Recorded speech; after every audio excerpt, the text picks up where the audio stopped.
The odd one, however, seemed to think he or she was doing me an enormous favour by bothering to stop in and grace us with their presence. I understand. I do. This must be highly inconvenient for you. It's possible you have some books in stock already. It's called Hudson House. Hudson House? I stared, first at the phone in my hand, and then at the boxes of books piled on the floor of my office. I have a storage room, but overflow tends to find its way in here. You don't mean... The author's name is Renalta Van Markoff. That's R-E-N... I know. Thanks. What's your name? Oh, didn't I say? No, you didn't. I'm Gemma Doyle. I'm the owner and manager of the store. I am also the chief duster, the head bookkeeper, the buyer, the returner of unsold stock, the human resource manager of the single employee, the cat feeder and litter box cleaner, and the head sales clerk. I didn't bother to tell my caller all of that. The poor woman sounded like a bundle of nerves. I wondered if she was always so nervous, or if her boss was standing over her, impatiently tapping a ruler into the palm of her hand. Linda Mark, Miss Van Markoff's personal assistant. The boxes surrounding me were full of copies of Hudson House, the latest in the pastiche series by Renalta Van Markoff. The book had been released only 2 days ago, and was already on its way to hitting #1 on the New York Times bestseller list. It was also currently the bestseller in my shop.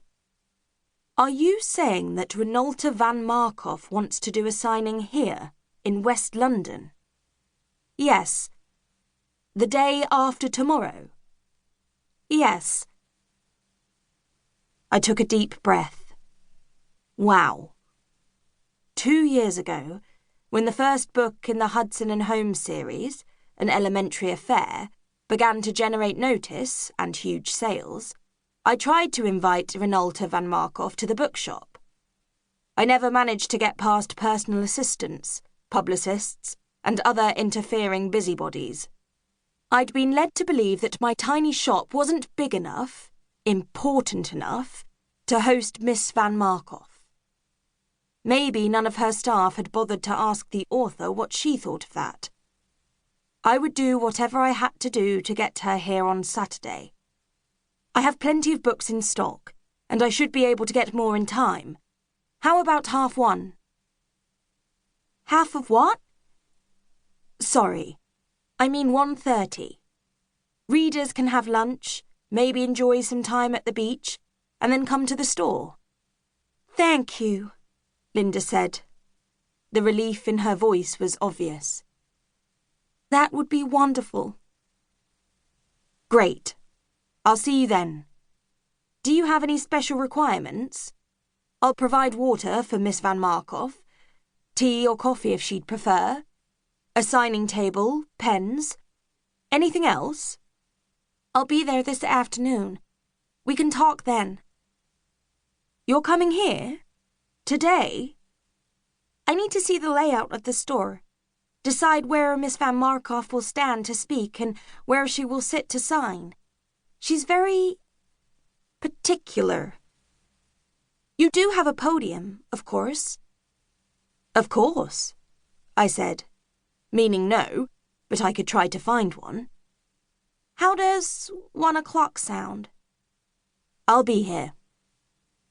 Thank you very much. This means a lot to me. I mean, to Miss Van Markoff. She hung up.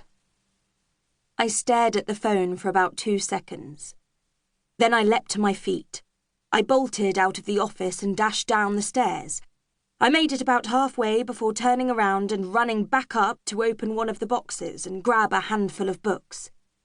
They were weighty tomes.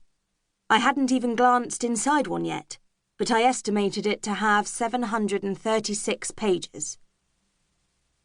Back downstairs with my arms loaded with books. Moriarty tried to trip me on the bottom step, but I was ready for him, and I deftly dodged.